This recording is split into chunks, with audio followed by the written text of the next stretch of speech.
And good evening, everybody. I'm John O'Loughlin, and this is McDuff Lives 3, also broadcasting tonight on McDuff Lives 2. And McDuff, which I've changed the name to McDuff Got Two Strikes, so go to McDuff Lives 3, which is what I want you to do.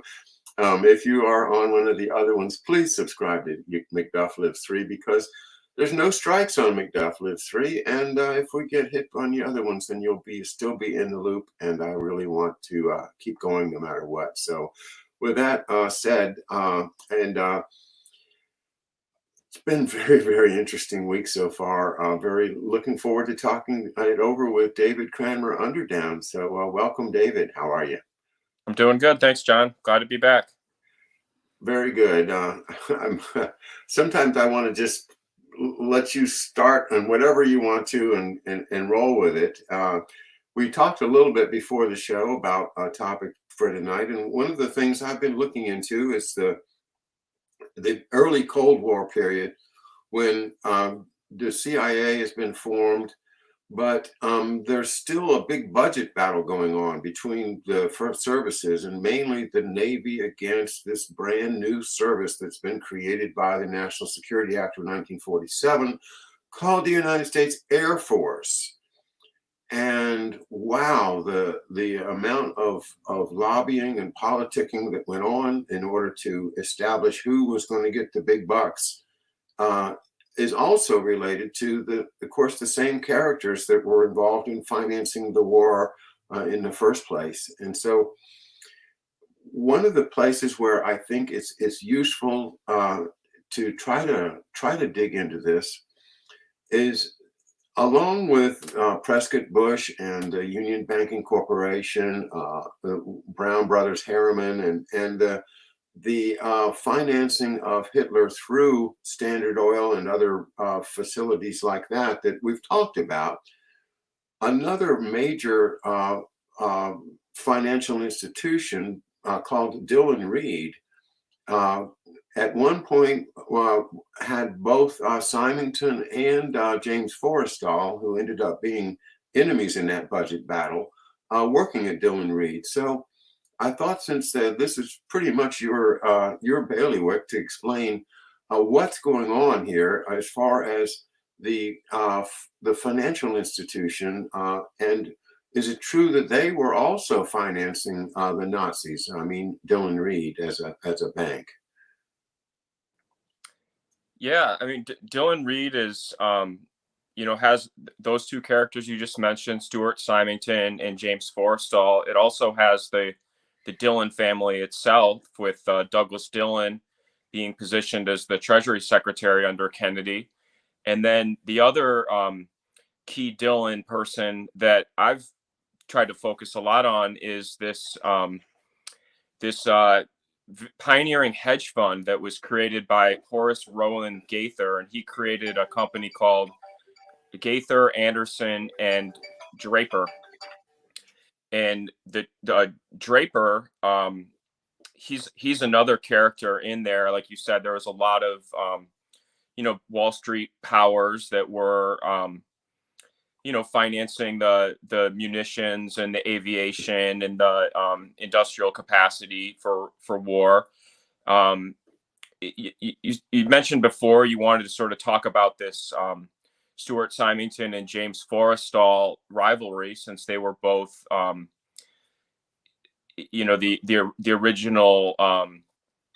original Secretary of Defense was Forrestal, and then the original Air Force chief was Symington.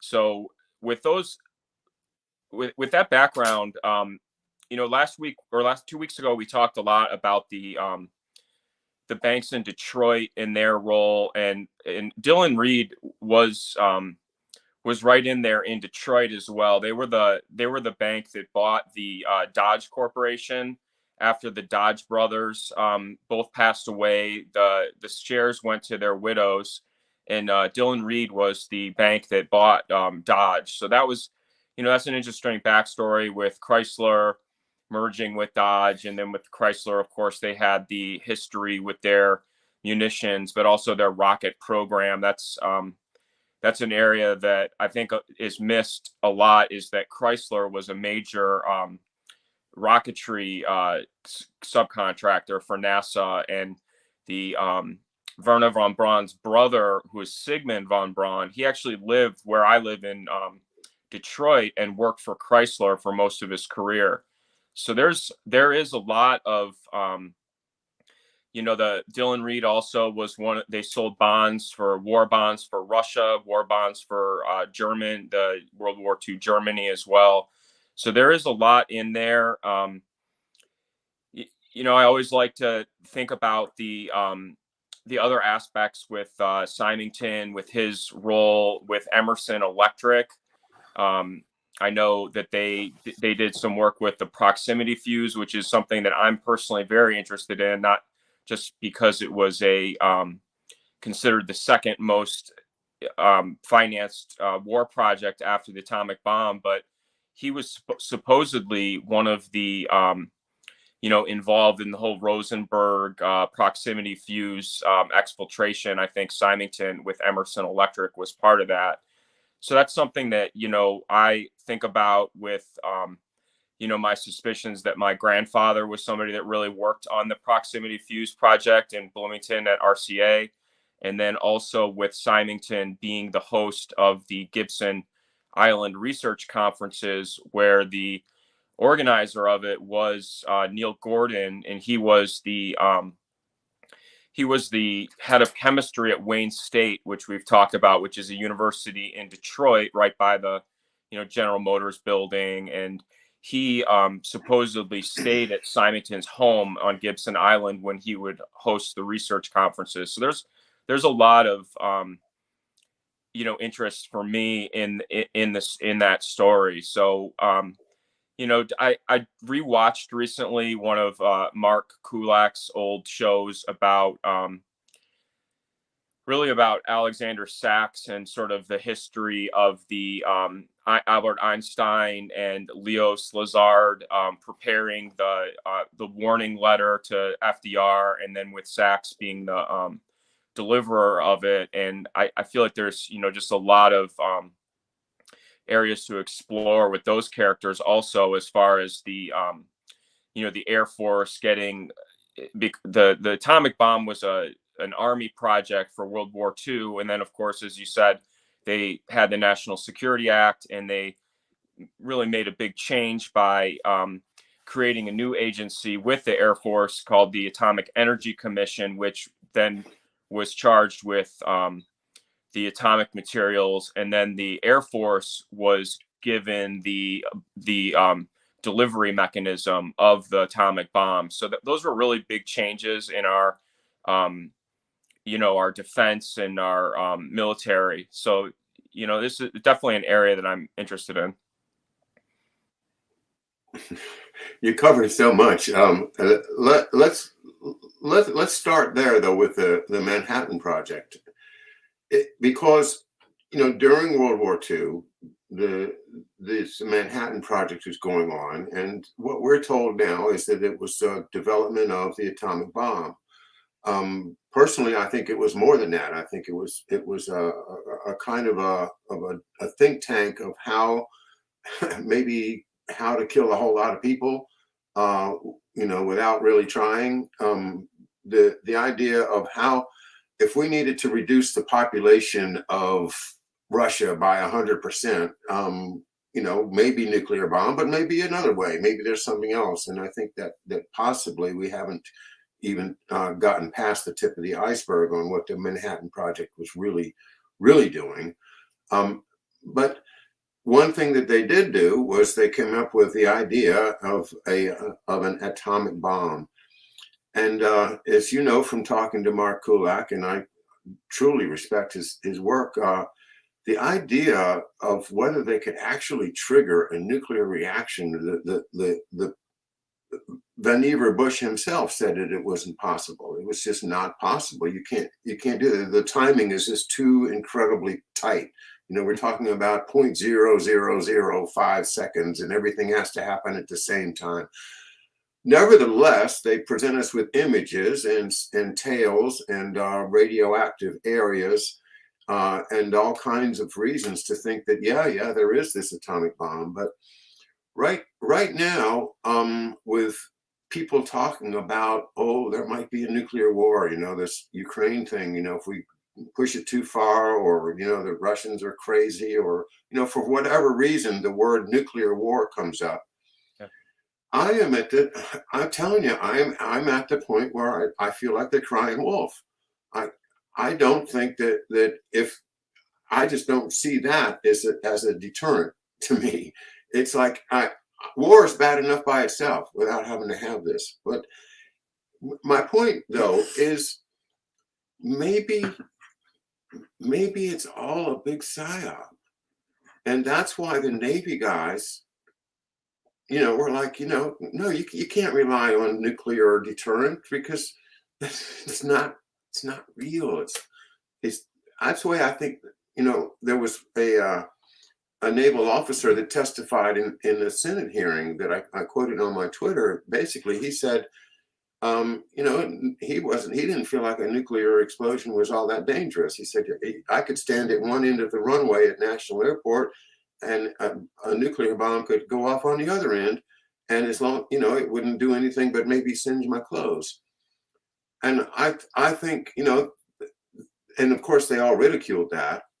But he's not the only one to say things like that. Other people talk about jumping in the water where the radioactive coolant is, and having a nice swim. And I'm not trying to start anything right here, except for to just say, I'm not so sure, that the whole thing wasn't a psyop to present the world with a no-win scenario, that, we now have the ultimate destructive power.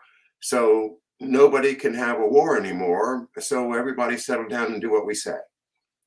And do what we say. And that seemed to be the message of today from Klaus Schwab and everyone else, is that you're going to have to end up, you're not going to own anything, and you're going to be happy, goddammit.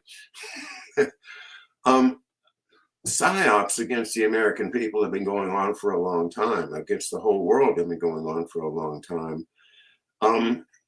I kind of think the Navy guys were taking a bit of a harder look at things and thinking, what we really could, what wins wars is mobile tactical air, to take it where it needs to go. Take your fighters and your jet fighters and your fighter bombers with you. Don't expect to win a war with strategic aircraft flying around the world at 50,000 feet.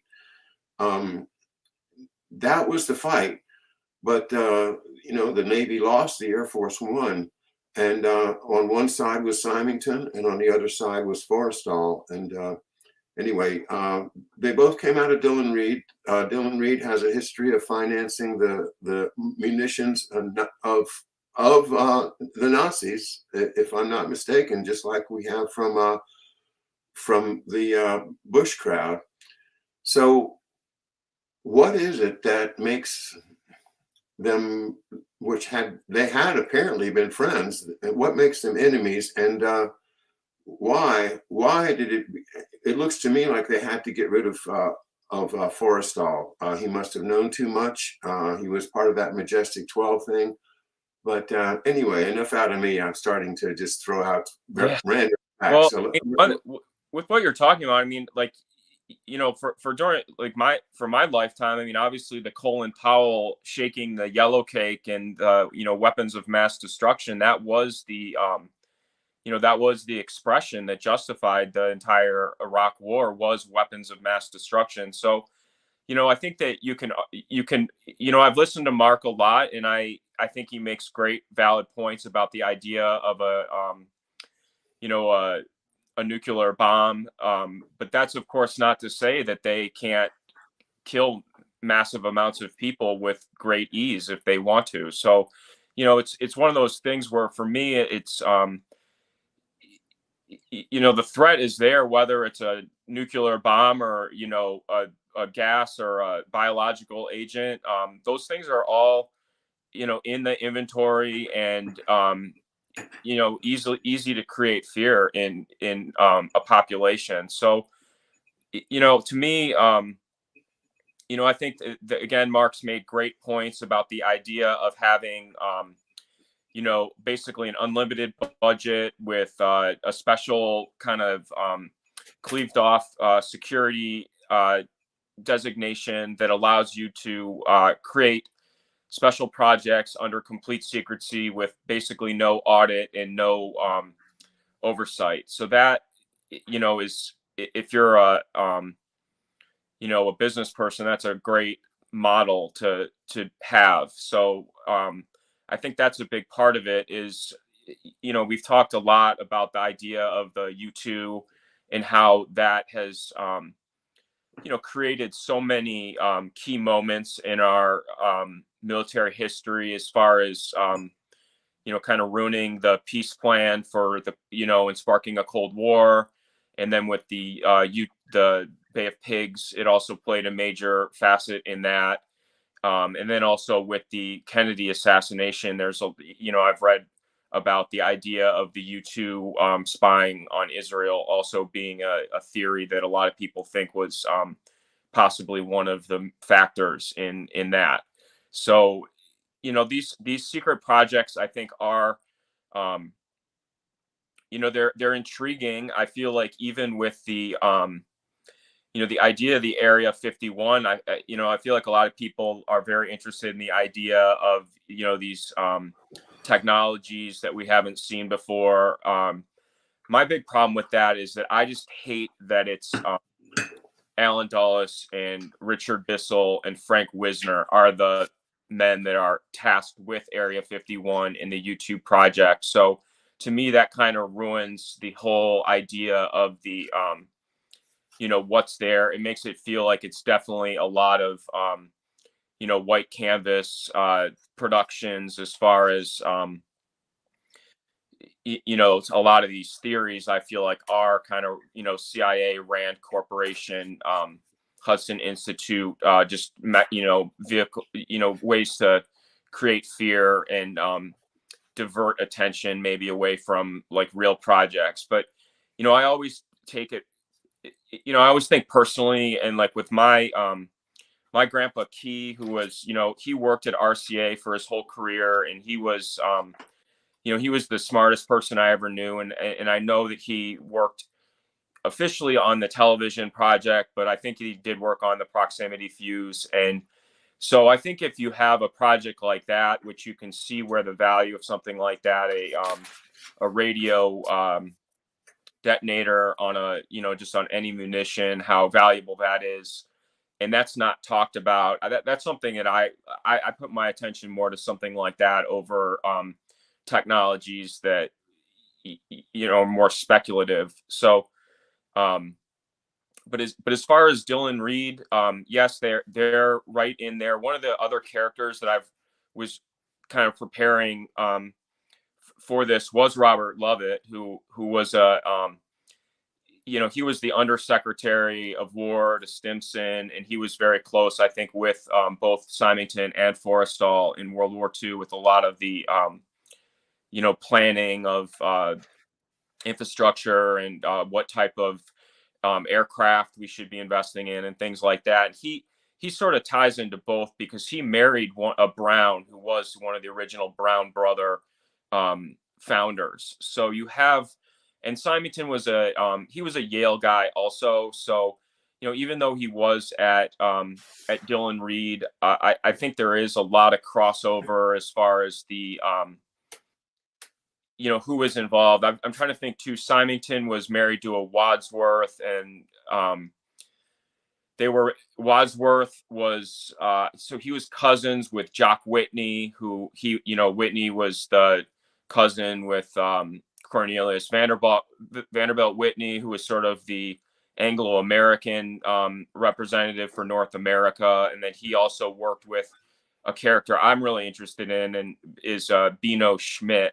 And they started the J.M. Whitney, which was one of the pioneering kind of venture capitalist firms. And they and Bino Schmidt was somebody that was a real investor in the cancer research. And of course, with with my grandma and like with your dad, that's an area that I'm just always looking at. And, Bino Schmidt was somebody that really was one of the leaders in the National Cancer Act and the war on cancer. And he kind of is one of those guys that's a real scientific advisor to presidents and things like that. So these families, there's a lot more crossover to me, like I feel like because even with like Dylan Reed, they later merged with like Shearson Lehman and American Express, and they kind of all merged together. And that now you're getting into the sort of the Citigroup, Sandy Wheel and that whole kind of grouping of people. So there's a lot of crossover, and and that's one of the things with the investment angle is that they do they merge companies, they change the names, but a lot of times they're as we've talked about, like the Synergy, they really are just rebranding to try to get away from financing a lot of German investment, and then later Russia going from our ally to our adversary. There was, I think, a big shift in the idea of whether it was acceptable to be investing in what became an enemy country. Well, yeah, and you mentioned NASA and some interesting questions that we've talked about. This thing called the Torbit document, and I got this book in the mail 2 days ago, and I'm just now cracking into it. It's called NASA, Nazis, and JFK, the Torbit document and the JFK assassination. Introduction by Ken Thomas, forward by David Hatcher Childress. And I had no idea that the Torbit document was so long. It's got a number of chapters, and I thought, just for the fun of it, since I opened it to this page just before the show started, I'd read a little bit to you, because I think you're very interested in this character named Roy M. Cohn. Yeah. C-O-H-N. Roy Cohn, General, this is chapter 3 on page 56. Roy Cohn, General John Medeiros, Joe Bonanno, L.M. Bloomfield, the Syndicate, and the Mafia. That's the chapter title. Roy M. Cohn, using a representative of Intercontinental Company of Garland, Texas, a subsidiary of Lionel Corporation, provided a Dallas-located agent to work with Ferenc Nagy. This agent was Ramon Buenrostro Cortez. Others with Cortez in Texas were Lorenzo Saunders and a Cuban exile, Ignacio Hernandez Garcia. In the September 5th, 1969 issue of Life magazine, it was reported that J. Edgar Hoover punished 3 of his FBI agents in New York for cooperating with the United States Attorney in New York, Robert Morgenthau, in his prosecution against Roy M. Cohn on a number of felony charges. The Life report had this to say, quote, during the McCarthy inquisitions of the early 1950s, Cohn, as Senator McCarthy's chief counsel, had worked closely with Louis B. Nichols and the FBI in developing cases against suspected communists. Agents spent weeks screening FBI security files and extracting them in memos for Cohn during the prolonged hearings. Through these years, Cohn's friendship with Director Hoover also developed, and this was further cemented by their mutual regard for the multimillionaire boss of the huge Schenley distillery complex, Louis Rosenstiel. Parentheses, Cohn to this day addresses Rosenstiel variously as Commander-in-Chief or Supreme Commander, and Rosenstiel refers to his younger friend as Field Commander or Sergeant Major. When Nichols decided to retire from the FBI in 1957, Cohn set out to land him a job with Schenley. He had the willing support of another Rosenstiel friend, the late conservative columnist George Sokolowski, for whom Nichols represented 100% anti-communist Americanism. Well, I could go on, but Shinley Liquor, I remember Shinley Liquor from DC, and this cone uh, to J. Edgar Hoover connection, I'm intrigued in. Of course, it's very important because it's so close to my father's story. Yeah. And I do have some Lionel trains up in the attic, by the way, which he gave me as a child. And there was a Lionel train store on Georgia Avenue in DC when we were kids, and maybe twice I got to go in there and look at that amazing, the store which just had trains everywhere, and it was heaven. But anyway, all of that is to say, um, Shinley and this Rosensteel character, I was not aware of them until I opened this book, but I imagine you are. Tell us a little bit about Shinley. Well, Shinley and Louis Rosenthal are definitely interesting characters because they Conan Conan Rosenthal were supposedly the Meyer Lansky kind of the they've sort of filled the role that I think that Jeff Epstein kind of played. They were the sex blackmail guys, and they would have the hotels and all mic'd up and videoed up, and they would get I think that a lot of it happened in the Plaza Hotel in New York, and then also that Del Choro out in La Jolla that we've talked about. That I think was another place that they really kind of worked that. That was a place that Hoover liked to go vacation. It was owned by Clint Murchison and um, Sid Richardson, who are very interesting characters. One of the things too is that my I've mentioned this a couple times. It, the the guy that owned Lionel Trains, his two daughters were in my homeroom of my high school, and their last name was Kuhn, spelled Kughn. But he brought Lionel Train to Michigan in the 80s or late 70s or whatever, and um, so that with the Max Fisher angle, there's a lot of this group tied into we're digging into this Nathan Wolf character who owns Meta Biota, or the founder of Meta Biota. He's from West Bloomfield, Michigan, which is close. The guy that's the head of the Rockefeller Foundation right now is a young guy, 38 or 39, named Rajiv Shah. He's from Groves High School, which is in Birmingham, Michigan, also. So there's a lot of characters that are close.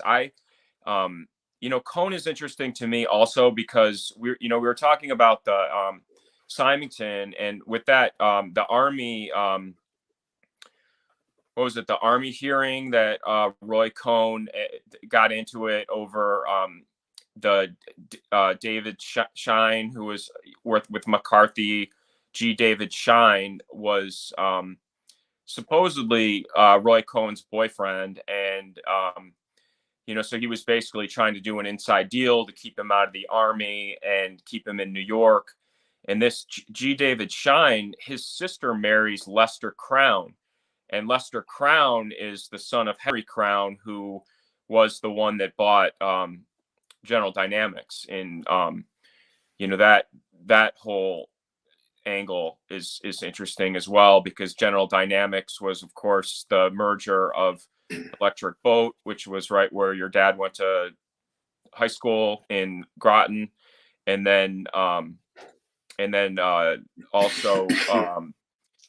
Canada Air or Can Air, and then they also merged with Consolidated Air, which they did the B-24s were done at Willow Run in Ypsilanti, Michigan. So that was the Henry Ford and Edsel did that project at Willow Run, and then of course the B-24s went down to that Fort Worth factory down there, and of course that was the whole General Dynamics. We were talking about big Air Force contracts. Well, what was it, the F-111 which I think was the first fighter jet. That was a contract that I believe was taken away from, I forget who they took it from, but it ended up with General Dynamics. So there's a lot of And just there. because General Dynamics, it doesn't necessarily mean anything to most people, including me. Mhm. Which one are they the one in Houston? General Dynamics, I feel like they were in Dallas, In Dallas, okay. but they also had, the other thing that was part of that same war industry board is the petroleum and the strategic petroleum, and that's another really big angle of the military buildup. And the Houston Natural Gas Company was an asset of General Dynamics. I think in 46 or 47 there was some, they had to divest it, but it later becomes Inner North and Houston Natural Gas becomes Enron. So that is a very, to me, interesting element, because you're tying in the Robert Herring, who was the president of Houston Natural Gas, and his wife is Joanne Herring, and Joanne Herring was the childhood neighbor of James Baker, and she's the one that was going over to Pakistan to wine and dine the president there, and financing the Mujahideen with the Safari Club. So that whole General Dynamics angle is interesting. And then with the other thing to remember with General Dynamics was that IB Hale, who was the head of security for General Dynamics, and IB Hale's son married Connolly's daughter, John Connolly's daughter. John Connolly was the executor for Clint Murchison's estate. So there's a lot there. And then, of course, Richardson was the Secretary of the Treasury for the Nixon shock, the 72, the getting off the gold standard. So there's a lot of, we can talk about Roy Cohn and the blackmail and all that stuff, but there's a lot more to it besides that. And then, of course, Cohn had the great rivalry with Robert Kennedy as well as the Attorney General, and I think Cohn was picked over RFK to be on the McCarthy hearings. So there's some things to look at there, and then we talked about Roy Cohn also. His childhood best friend was Generalissimo Pope, and they were neighbors, and they rode in a limousine together to Horace Mann's school. Of course, Bill Barr is an alumni of Horace Mann's school. There's a lot of interest in Horace Mann, which is like a, kind of like a Loomis or a Groton or whatever in the Bronx. It's a very elite private school. So there's quite a bit there. And then even tying into more modern things, Generalissimo Pope, besides his close relationship with Hoover and with Cardinal Spellman. What's his last name? Is it Pope? P-O-P-E? P-O-P-E. Yeah, Generalissimo Pope. And he was Cohn's best friend. They, Roy Cohn would go over to dinner every Friday night at their house, and they'd go to a Broadway show and stuff like that. They were very much, the living up the, Fifth Ave. I think they lived on Park. They didn't live in 740 Park with the Rockefellers and Jackie Kennedy, but they were, I think, a block or two away from them. They were definitely like in the elite circles of Manhattan. And then Cohn, of course, his family had a lot of like judges, and they were a very influential family. I mean, he was kind of like one of those boyhood genius stories. I think graduated Columbia Law when he was like 20 years old, and like his first job was on the McCarthy hearings or whatever. So he's somebody that is interesting. I know people are always focused on his role with Donald Trump. being his sort of advisor. He was also, very involved with the Studio 54, which again is another kind of, psyop. But then when you get into the idea of the, Burroughs doing the poppers and the AIDS epidemic, I think that Studio 54 is sort of in that, worth exploring, at least in that. I mean, it was again, with the compromise and, getting the celebrities and the A-list people and sort of creating the buzz with that. The guy that Steve Rebell, who was one of the co-owners of it, he did, I think, buy the old, cancer hospital. They moved it to Sloan Kettering later, but he bought like the original building. So I don't know. There's a lot of, interest there. And then also with Rosenthal, the Schleckley, is it Schenleys? Schenley. Take your pick. Which is an old family from Pittsburgh also, which is always interesting to me. The whole, Heinz family and all that, that's all in Schenley Park or whatever is right there. And that whole backstory is interesting with the heiress. But Louis Rosenthal had he had a very early, like nautical exploration company I forget, it was with the University of Miami, but it was on Fisher Island, which is, Fisher Island was the island that, was founded by Carl Fisher, who was from Indianapolis, and he started Presto Light, which then became Union Carbide. And then he moves to Detroit, and he works for the Packard with Henry Joy, and he's like one of the main organizers of the Lincoln Highway project. And then he gets into the Dixie Highway project, which is basically Sault Ste. Marie to Miami, Florida. And then he has the government cut and creates this Fisher Island, which is intriguing because it's where it's later acquired by Smathers and Bebe Rebozo and Nixon and those guys. So you're getting into the whole Bay of Pigs stuff is right in there. So where is it compared to Miami? It's an island that's right it's right on Biscayne Bay, and it used to be just like a single island. It was owned by Carl Fisher originally. He owned the whole thing. He traded the island for a yacht called the Eagle that was owned by William Kissam Vanderbilt II.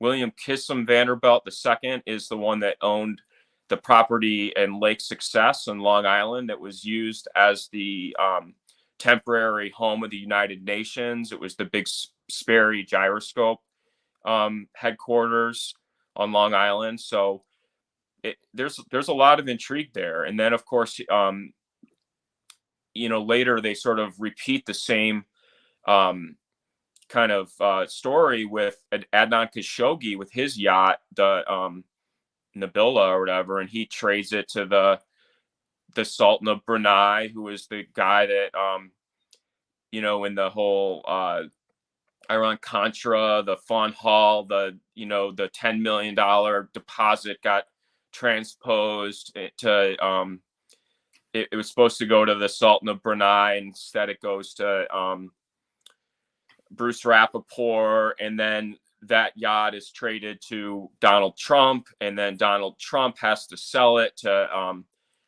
pay off the Resorts International and the whole Taj Mahal in Atlantic City.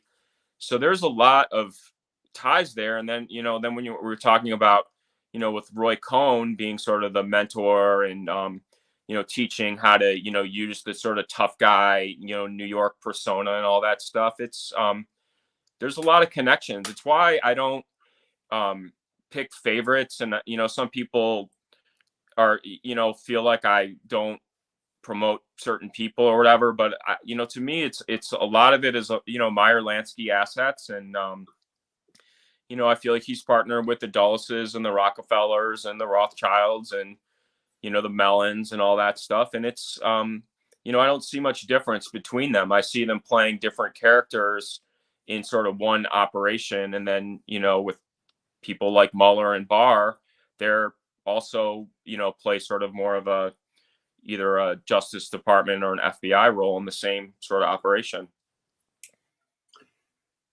You see the Fisher Island. So that was the government cut. So they dredged that so they could get bigger boats in there. But that island was originally just one person lived there. And now I think it's been subdivided, and there's a lot of like VIP, like Oprah and athletes and stuff are live there. But it's the Winter White House where Nixon lived was just across on Key Biscayne, or on the Biscayne Bay.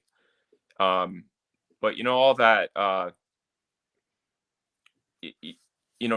we've talked about, guys like Ed Lansdale and Ted Shackley and the Jam Wave Station. And that was the Operation 40 that was supposedly Nixon was running as the vice president under Eisenhower.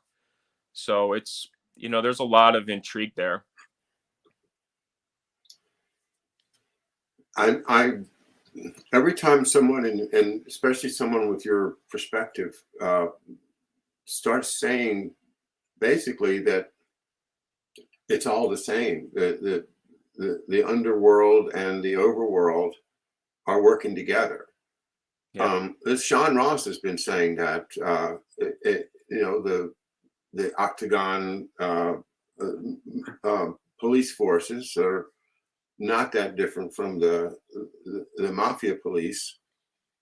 And it's a shame to have to consider that, because I love cops. I think, the idea of a good, honest police officer in my neighborhood is a wonderful, wonderful idea. And it's part of what I think Americans expect is, there's still this fairy tale idea of one day we're going to get back to that good old cop that everybody knows is, stands on the corner and makes sure all the children get home safely. And, the kids mess up, he'll grab them by the ear and take them to their mom and say, here, this kid threw a rock through the window.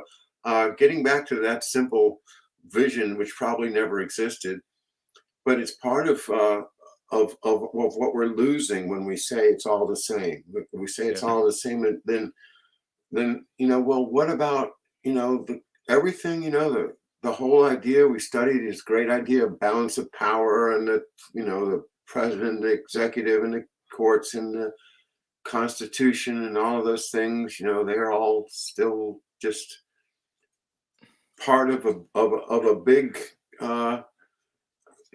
A big scam that's going on. To those of us that are willing to play the game are going to get ripped off, and the ones that know that it's a game are going to stand aloof in the sidelines and then pick up the winnings off the floor when everybody else gets wiped out. I'm unwilling to go there. I insist that the Constitution is the solution. And the Constitution will save us if we have people in the offices that will actually do what the thing says, follow the instructions. And this like when we start tonight with Symington versus Forrestal, why do they have to fight? Why can't they just be on the same side and say, well, let's do what's best for the people of the United States as we were elected to do? No, it's a question of power and control, and we're not going to let the Navy run the post-war world. We're going to make sure that the Air Force is in charge, and that goes back to the Manhattan Project. Because if it wasn't for the nuclear bomb, the Air Force wouldn't have succeeded as a separate service, and wouldn't have had the political clout to do what they did. But what they did was they turned the whole world into an arms manufacturing race with the Cold War. And unifying everything under the Secretary of Defense sounds like a great idea, but now the Navy is no longer going to be able to keep an eye on the Army, and the Army is no longer going to be keeping an eye on the Navy. And instead of being rivals, they're going to be forced into the same thing. And that's exactly what we have now. And every time I go downtown, I drive by what used to be called Bowling Air Force Base, but is now called JBAB, the Joint Base at Bowling, JBAB.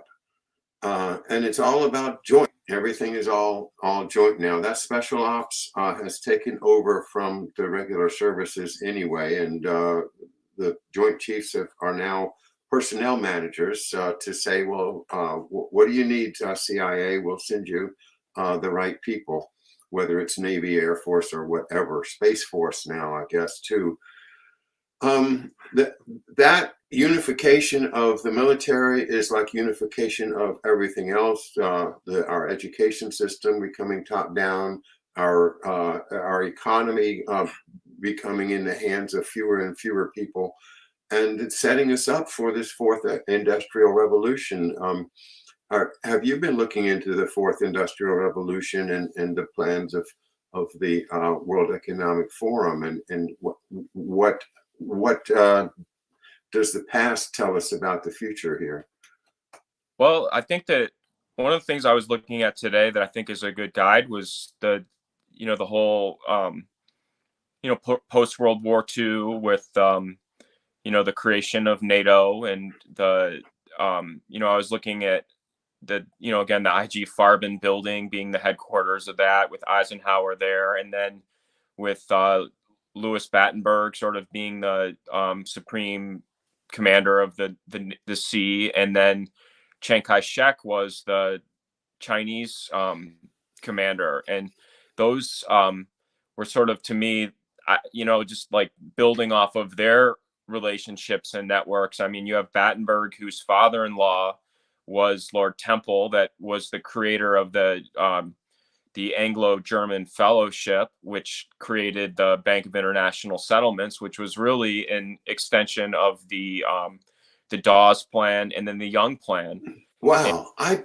have to stop you because you just blew my mind. I did not ever know that the BIS came out of the Anglo-German Friendship Alliance. Yeah. Whose baby was that Anglo-German Friendship Alliance? It was Lord Temple, who was the father-in-law of Louis Battenberg. And Battenberg, of course, is Mountbatten, the king, or the prince, or whatever. Yeah, he becomes Mountbatten in English. Becomes Lord. Yeah, and again, he's somebody that your dad probably interacted with, because he was the Royal Navy chief in the Pacific Theater during World War II for the Brits, and then he becomes the governor of India and does the Ratcliffe Partition. We talk about our Pakistan and Afghanistan and India and the whole Belt and Road Project. Well, that was divided under Louis Mountbatten. He was and we talk about the East India Company and that history of Britain with the with the trade in India. But his wife, her father starts this German Anglo Fellowship, and again, that's something I think everybody should know. That one, that it was, it's Helmar Schlecht. It's his best friend was Montague Norman, the Bank of England, who, again, I think they throw out in front to give a British guy when it's really, a Rothschild, Montague, or Montefiore, controlled bank. But they were, there was a guy named Cyrus Turks who was with the Schroeder Bank and one of the banks in the Netherlands. A couple of the Cambridge Five guys were part of the German Anglo Fellowship, but they and then of course you have we've talked about John McCloy, who was representing the Rockefeller Chase Manhattan, or it wasn't Chase Manhattan yet, but the Chase Bank interests. They were all working. Again, it's an extension of the World War I. So the Treaty of Versailles was that was Robert Lansing with his nephews, the Dulles brothers, that were working on that. And then they had the, Charles Dawes, who was the vice president under Hoover, and he also was a Chicago banker. And then that was the original reparations that the Germans had to pay after World War I. And then, of course, we get into the whole Weimar Republic and their hyperinflation, and the idea of then creating a Young plan, which was Owen Young, who was a General Electric worker that created RCA. People that again study RCA know that is also Serco, which is the British version of RCA. And I didn't know that either. Wow. Yeah. SCRCO, Serco. Yeah, it kind of became like RCA again. You also have to remember that the original 30 Rock was the RCA building. Like I'm very into this because of course my grandfather worked for RCA, but he was originally from Princeton, Indiana, which is just southern farm Indiana. He used to commute to Bloomington, for 5 years. He would commute there, and then he moved his family there in 1949. But he was originally they wanted to send him to Princeton to work at the RCA lab in Princeton that became the Sarnoff lab, but they kept him in Bloomington instead. So he didn't want to move his family, and for whatever reason they didn't go there. But RCA was they created NBC, and the Columbia comes sort of out of that branch too. There, and then of course you get into the whole Rockefeller building being the RCA building originally, and that's where the BSC, the British Security Court coordination, is based out of the RCA building. So now you've got Dulles and Stevenson and Wild Bill Donovan in the RCA. So there's a lot of connections between this Young plan, who is Owen Young, who was the original president of and founder of RCA before it became David Sarnoff. But it was basically the refinancing of the World War I reparations, and they created the bank. The Bank of International Settlements was used as to be the clearinghouse for the Young plan. And they also, of course, had the Montague Norman, directing the gold of Czechoslovakia to be transferred from their treasury to Switzerland. I don't follow Sean Ross that closely, but there's a lot of banking secrecy laws in Switzerland.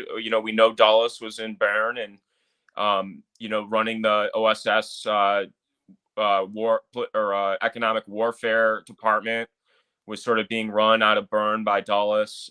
He's his translator is Henry Kissinger, and he's kind of in charge of the paperclip. There's a lot there, and so that's for me, like especially with my dad's family, we talked about last time how I have these suspicions that they were German, or they were from. They were supposedly long time Ohio and Pennsylvania, but they were German, Americans, and they coordinated the Dawes plan. They did the alien asset seizure under oh my gosh, I'm blanking on the who the attorney general at the time. Stimson? What's that? Stimson? It wasn't Stimson. It was Marshall. It was a different. I think it was Marshall. He was the mentor. He's the one that hired J. Edgar Hoover originally. But they did all the alien asset seizure. They seized Palmer. What's that? Palmer raids. Mitchell Palmer. Yeah. So Mitchell Palmer, I think, seized 9,000 German American businesses, and it was something like $300 million worth of German assets that were taken. And again, it ties all into the IG Farben stuff, and the Schlecht is the one that creates IG Farben, of course, with financing from Deutsche Bank and Schroeder Bank and sort of all these. We've talked about these sort of synergy banks but that was to me, that was a roll up of the German industry. I mean, they were in financial despair after World War One, and nobody wants to be the apologist for Germany or Nazi Germany or whatever, but I think of Fletcher Prouty talking about how when you do good analysis of history, you have to put yourself in the mindset of what was happening at the time, and of course, we didn't know about Hitler at that point. Germany was an empire under, Kaiser Wilhelm, whatever you think of, the Kaiser and, Austria. Before that, we've talked a lot about their sort of warfare-based society and, traditions with the Habsburgs. But there was a lot, they had a full-blown depression going on. So they, and again, it's the same story where I think that you have these tied in industrialists and banks and sort of old families that were looking to, for whatever reason, take out some of their rivals or, former partners, the double cross. We've learned about the double cross system. And, I feel like your father was a, victim of that type of thing where he was, where again it's like that's the heartbreaking thing for me about it, is that the people that end up on top are the ones that are willing to screw over their partners or their old friends or their family or whatever. And I feel like that's what happens. And I do look at the SOE, the British intelligence and the CIA, and they, I think they recruit people that they're okay with that, and that it turns into like a game for them to see who they can screw over and who they can trick. And they they've run with it for years. And as much as I do think that I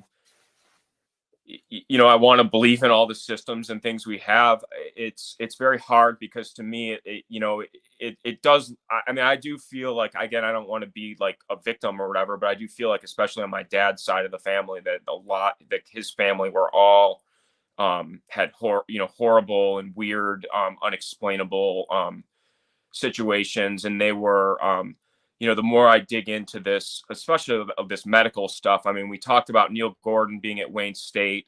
I've mentioned this a bunch of times, but the guy that was the chief chemist at Park Davis, which was the the largest pharmaceutical company in the world. I mean, you've talked a lot about Monsanto and the seeds of destruction. The largest seed company in the world was a Detroit company called Dexter Ferry Company. He was one of the investors in the Union Guardian building. But he went bust in 1933. But he had the biggest seed business. Park Davis, their chief chemist, was the partner of this Neil Gordon, who we know did organize these Gordon Research Conferences at Gibson Island. And he was the one that fixed up my mom and dad. He was really good friends. This Harvey Merker was really good friends with my grandma that had cancer and died at 43. And Jonas Salk was at University of Michigan. He worked at the Park Davis also. They've got the again, that creepy baby in the Diego Rivera mural was based on Rivera going to Park Davis Pharmaceutical Company and watching what their work there. And then of course it was one of the polio vaccine companies, and then it sort of goes through a fall and becomes part of Warner Lambert, and now it's Pfizer assets. I mean, it's just a shell of a factory now in Detroit. I mean, they maybe redid it into condos, but a lot of this stuff with Detroit, like Detroit was a big, it was a major international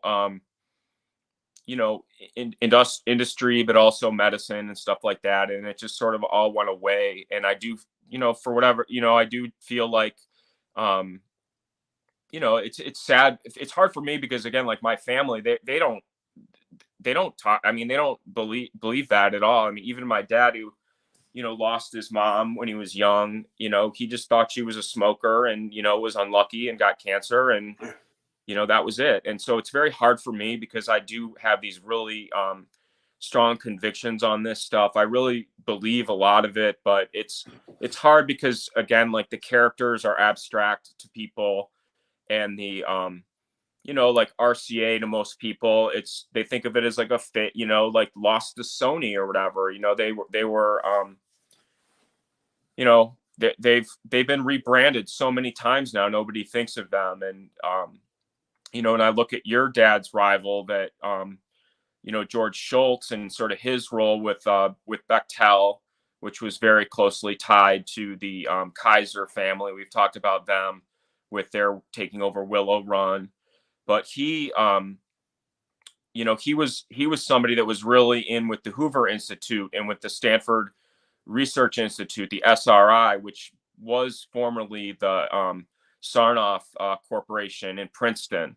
So Princeton, again, also had the Advanced Research Institute, which, we've talked a lot about the Manhattan Project and Einstein, and, that the whole sort of beginning of that was, a lot of it was Princeton, and then it moves to, out to California. And, it is the same characters that I do feel like are, for whatever reason, they're willing to screw over somebody they went to high school with, or whatever, or whatever. And to me, that's hard for me to understand, because, again, like, I feel like I was in homeroom with some of these families, and it doesn't seem possible to me. But they're again, it's a couple generations old at this point, so for most people it doesn't make sense. One of the main themes, I think, from tonight, in my mind, is what you quoted from Fletcher Prouty, and that is, if you want to understand history, you have to put yourself in the minds of the people that were there at the time, and we can't do that, and so the idea of us judging people in the past is out off the table. It's out of the question.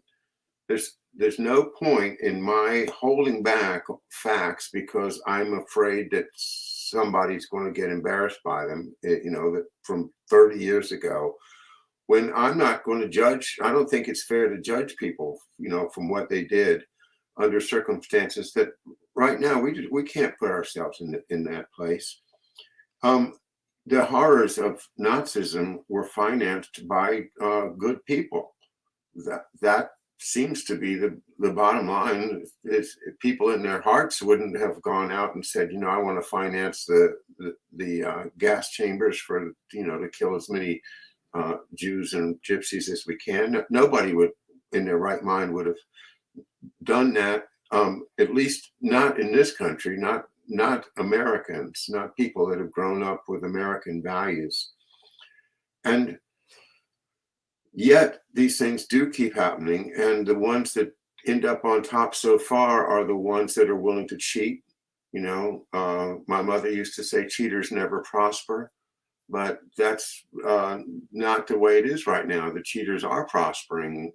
The people that don't cheat don't even get to be in the game anymore. You've got to cheat. So an old Russian friend I knew once was fond of saying the first money is always dirty. Look at the Kennedy family, for example. Early, and when you're poor, like Germany is prostate after the war, what do you take off the table as far as trying to feed your family? If I can make enough money to feed my family by doing something that I really, really wouldn't want to do, I might do it anyway, just because my family's hungry. And that's what I'm talking about. Is you've got a very generous attitude toward all of these things, and also I'm afraid you have just like I do some undiscovered sadness, stuff that's been hidden, but you can sense it because of your studies. The same thing that's happened to me.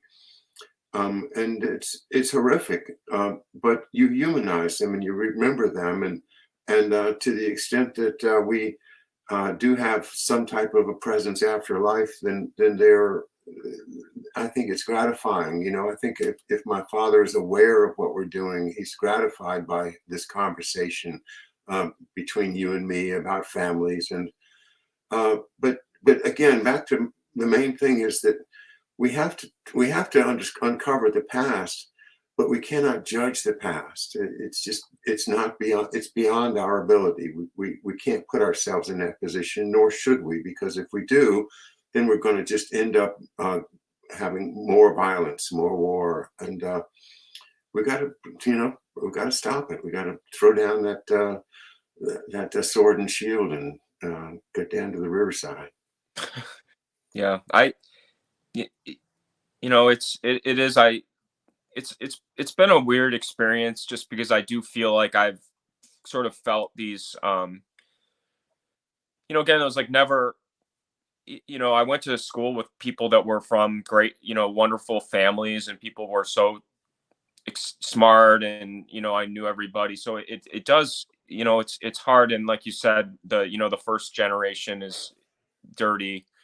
Um, and I was at the point where I think where most people were in the many generations later, but I do feel like there are it is hard because I think that there is because I'm the same. Like for me, I always try to be empathetic and think think of the situation, and like, well, what would you do, and who would do something that horrible to just to, I mean, it's like even the what we've talked about with the creation of the National Security Act, and with the how Alan Dulles wanted to create the focal point system and not have like a standing army, and instead spread out and have outposts all over the world. And as soon as something kicks up in this part of the world, okay, now we've got to go and defend and Whack-a-mole.